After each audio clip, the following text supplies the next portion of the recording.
आज थोड़ा समान भाव समानता, क्योंकि भजन में भी ये बहुत सुंदर आया, थोड़ा कैच करते हैं ये सामान्य भाव क्या है। We have to work towards getting our mind more subtler. थोड़ा सूक्ष्मता के लिए हमको मेहनत करना पड़ेगा, क्योंकि सूक्ष्मता का क्या मतलब है, मन के अंदर में अगर मन इधर उधर भागेगा तो वो अपने अंदर कब टिकेगा, अपने अंदर कब जाएगा। सिंपल सी कहानी है, इधर उधर। अभी हमको समझना है कि सामान्य भाव का मतलब क्या है।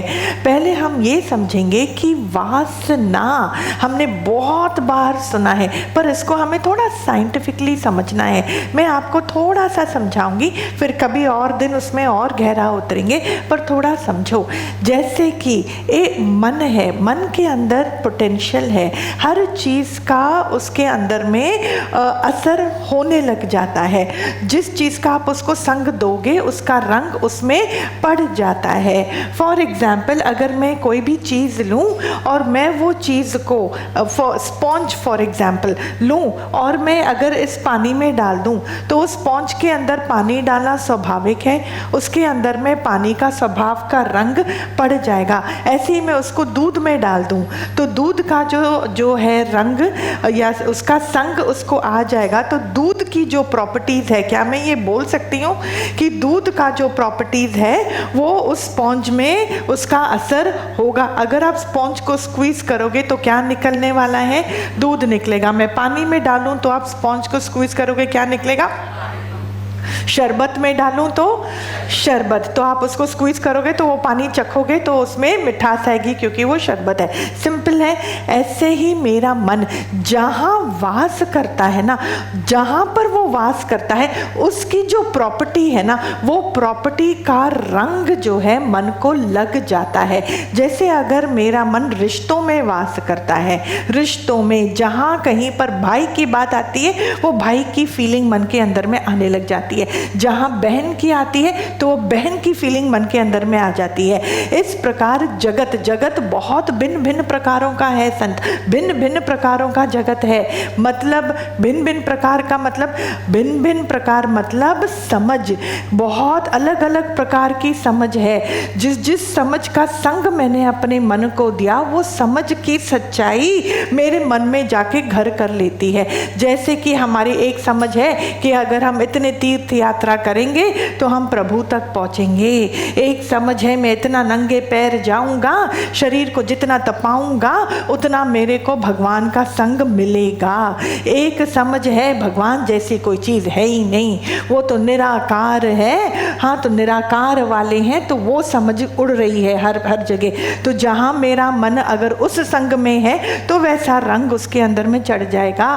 अलग अलग बातें, अलग अलग समझ और उसके हिसाब से मन के अंदर का रंग समझ में आता है। अब ये बात समझो कि मन के अंदर में भी एक पोटेंशियल है, एक क्वालिटी है, उसकी भी एक प्रॉपर्टी है। क्या है कि वो जिसका संग करता है उसका रंग पड़ जाता है। तो ये तो शुभ है, ये तो भगवान ने हमारे लिए एक आशीर्वाद दे रखा है, एक अपॉर्चुनिटी दे रखी है, और वो है मेरा पुरुषार्थ कि मैं किस ओर इस मन को ले जाऊं, किसका संग उसको कराऊं। हाँ, तो कल भी हमने एक वाणी में ऐसे निकला था कि हमारे ऊपर है कि हम मन को कौन सा संग देंगे। अगर हम चाहते हैं कि वो हर वासना से हट जाए तो उसको वास कहीं ना कहीं तो मुझको कराना ही है ना। तो अगर मैं उसको वास अपने सच्चाई में लेकर आऊं, उसका जो मैंने घर बनाया है सच में वो घर सच्चाई से भरा होगा, वैसे ही अनुभव से भरा होगा, तो मन जाके उसमें वास करेगा। अगर आपने उसका स्थान नहीं बनाया, वो मेहनत नहीं करी, और वो मेहनत कौन करेगा, वो मेहनत करने वाला कौन है, who is this invisible hand, that instrument that does this मेहनत। कि वो जो स्लॉट है, पहले उस स्लॉट को तैयार करो। वो स्लॉट ऐसा होना चाहिए कि मन जाके उस पर बैठे। जैसे बचपन में जिग्जा पजल नहीं खेलते थे हम लोग, कि वो जो स्लॉट बनता है उस हिसाब से जो पीस है उस स्लॉट के शेप एंड साइज के हिसाब से आप उसको डालोगे तो वो फिट होता है। Correct? That was the game. ये भी एक गेम ही है संत, ये भी एक गेम है। पहले उस स्लॉट को तैयार करो। वो स्लॉट कहाँ से तैयार होगा बताओ? 1 नंबर वो क्वेश्चन है मेरा, लिखो किसके पास पेपर पेन है, कि ये स्लॉट कहाँ से तैयार होगा, किस प्रकार तैयार होगा, और उसको तैयार करने वाला कौन है, और कौन डिसाइड करेगा कि इसको तैयार करना भी पड़ता है। Who is that intelligent person inside there who recognises this? यही तो बड़ी बात है, इसको रिकॉग्नाइज करना। दूसरी बात, किस हिसाब से इस स्लॉट को तुम तैयार करोगे? वाह, ये बहुत सुंदर बात है। किस हिसाब से मतलब आप समझो, मन का शेप क्या है, उसका साइज क्या है, उसका डायमीटर क्या है, उसका सर्कमफ्रेंस क्या है, उसकी वेट कितनी है, उसको किस हिसाब से हाँ हम ये स्लॉट बनाएं कि ये मन जाके उसमें बैठकर मैं फिट हो जाऊं। And I say I am self realised, and I say I am आत्म साक्षात्कार। This is very scientific. मैं क्यों ये बात बोल रही हूँ? क्योंकि जब तक ये नहीं होगा, आपका जिग्जा पजल मतलब जन्म और मृत्यु का चक्कर, मतलब ये बंधनों का चक्कर, मतलब ये कर्म के अकाउंटों का चक्कर कभी भी खत्म नहीं होगा। You would not have completed the game right. ये चक्रों से आप उठ नहीं पाओगे। तो अंडरस्टैंड लाइक दिस, जब तक ये नहीं होगा चक्कर खत्म नहीं होंगे। जब तक चक्कर खत्म नहीं होगा, समानता में आ नहीं सकते। दैट इज वाई अभी समानता का ज्ञान अगर हमको आज कैच करना है, ये पुराणों का 15th चैप्टर में आता है, बहुत गहरा है, ये वेदों का सार है, ये शिव का ही शिवत्व है, समानता, and it's deep, it's intense. जब तक आप बोलोगे, वाणी में कई बार आता है सामान्य भाव को प्राप्त हो जाओ। सुना, सामान्य भाव कैसे? तो भैया सामान्य भाव, ये दोस्त मुझे अच्छी लगती है, ये अच्छी नहीं लगती, ये बहुत अच्छी लगती है, ये तो सुपर गुड है, ये तो बहुत अच्छी है। अब ये अच्छाई इज इक्वल टू व्हाट? अच्छाई इज इक्वल टू मन, मन की इच्छा इज अच्छाई as far as I am concerned. मेरे से प्यार से बात करा, मेरे को ना जो प्राइस मैंने मांगा मेरे क्लाइंट ने मेरे को दे दिया, ये बहुत अच्छा हैवी ड्यूटी A+ क्लाइंट है, ये AAA क्लाइंट है, ये BB। किस हिसाब से, किसके हिसाब से? What is the rule book? Explain to me. किधर है वो रूल बुक? वो रूल बुक है खाली मन की इच्छाएं, मन की वासनाओं के हिसाब से। सो नाउ अभी हमको हिसाब किताब ही बदल देना है, पूरा हिसाब किताब ही बदल देना है। मन कहाँ वास करता है? यही है मेरी पुरुषार्थ। जोर से बोलो, मन कहाँ वास करता है? यही है मेरी पुरुषार्थ। पर ये है मेरी पुरुषार्थ नंबर 1। ये है, लिखो, ये है पुरुषार्थ। मेरे पास बोर्ड नहीं है, नहीं तो I would have drawn the whole thing कि आपको समझ में आए। दिस इज पुरुषार्थ number 1। There is a long trail. पुरुषार्थ नंबर 1 कि मेरा मन वास कहाँ होता है। ठीक है, ये मेरी पुरुषार्थ, तो उसको आइडेंटिफाई करो सबसे पहले। दूसरा, जहाँ पर वो वास करता है, मैंने आपको साइंस समझाया कि उसका रंग मेरे मन के अंदर पड़ जाता है, राइट? तो पहले किस चीज़ से मैं अपने मन को रंगित होना देना चाहती हूँ, पहले उस पर ध्यान दो। पहले जिस क्वालिटी में अभी मन मेरा वास करता है, पहले उस क्वालिटी को मैं एनहांस करूँ। पहले रिश्तों में जाता था, आज भी जाता है, पर रिश्तों में वो बुराई नहीं देखता, इधर की बात उधर नहीं करता है, वहाँ जाके जजमेंट बुद्धि नहीं रखता है, सेंस ऑफ रिटर्न नहीं होता है, वहाँ हम प्यार खाली देकर आते हैं। ओहो, the quality is much better now. कहीं पर नारायण तक पहुँचे नहीं, सामान्य भाव तो दूर की बात है। मेरे को बार बार मैं आपको बोलती हूँ, तोते की तरह खाली मुंह से बोलना मेरे को बिल्कुल अच्छा नहीं लगता, उसमें रमना पड़ता है। मैं हूँ रमता जोगी, मैं हर वाणी के वचन पे मैं रमूंगा, तभी मैंने सत्य का मैंने बात बोली, और सत्य के अंदर मैंने विचरण करा। I have to be truthful to myself, नहीं तो कहीं पर भी हम आगे नहीं बढ़ेंगे संतों, बिल्कुल भी नहीं। तो मेरी पुरुषार्थ नंबर 1 कौन सी है? बोलो। शाबाश शाबाश शाबाश, दैट इज पुरुषार्थ नंबर 1।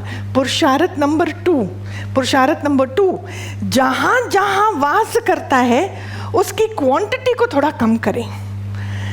पहले लिखो, मेरा समझो, जहाँ जहाँ वास करता है उसकी क्वांटिटी को पहले कम करें।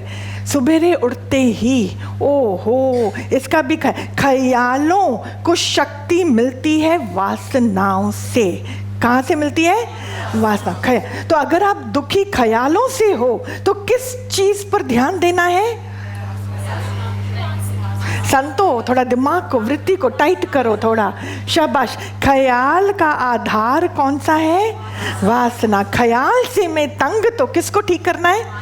हाँ, थैंक यू, शाबाश। एक है ख्याल, दूसरा है ये जो है ना, इसको हिलने का पोटेंशियल है, किस ओर हिलता है कौन निर्धारित करता है? शाबाश शाबाश।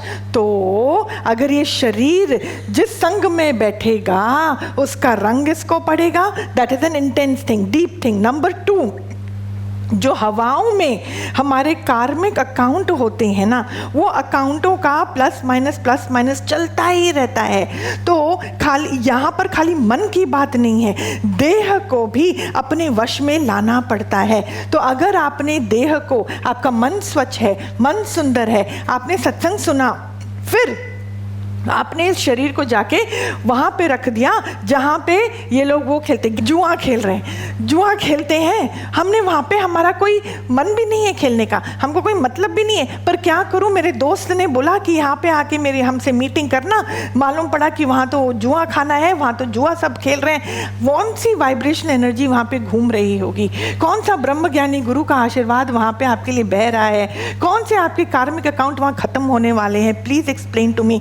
उल्टा जो ये शरीर इतना आशीर्वाद का धनी है, इतना आशीर्वाद को लेकर घूम रहा है, आपने उसको ड्रेन आउट होने दिया, उसका पाप किसके सिर पर आएगा? बड़ों का आशीर्वाद आपके शरीर को बचा के रख रहा है, गुरु का आशीर्वाद आपको बचा के रख रहा है। ईश्वर इतना प्रेम करता है आपको कि उसने ही आपको सत्संग का दरवाज़ा दिखलाया है, उसका आशीर्वाद आपके सिर पर बह रहा है, और आपने उसका निरादार किया।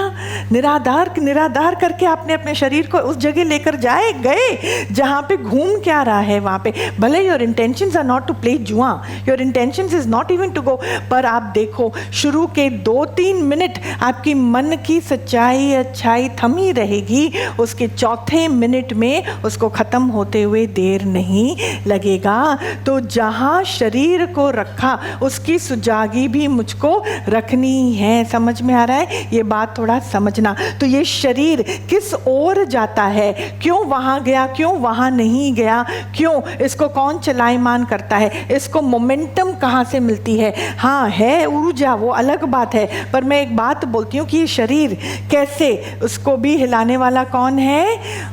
वासना। जोर से बोलो, वासना। जे मेरा मन कहीं और वास ही नहीं करेगा, शरीर वहाँ जगह अपने आप को पाएगा ही नहीं, क्योंकि लेना देना तो वहाँ पे है ही नहीं, ये तो जड़ है, बिना मतलब के ये जाएगा नहीं। और इसका मतलब आने जाने का कहाँ से निकलता है? तुम्हारे मन के वासना से। अंडरस्टैंड द स्टोरी ऑफ वासना and you will be free, you will be free. तो पुरुषार्थ नंबर 2 क्या है? मेरे वासनाओं की क्वांटिटी को थोड़ा कम करो।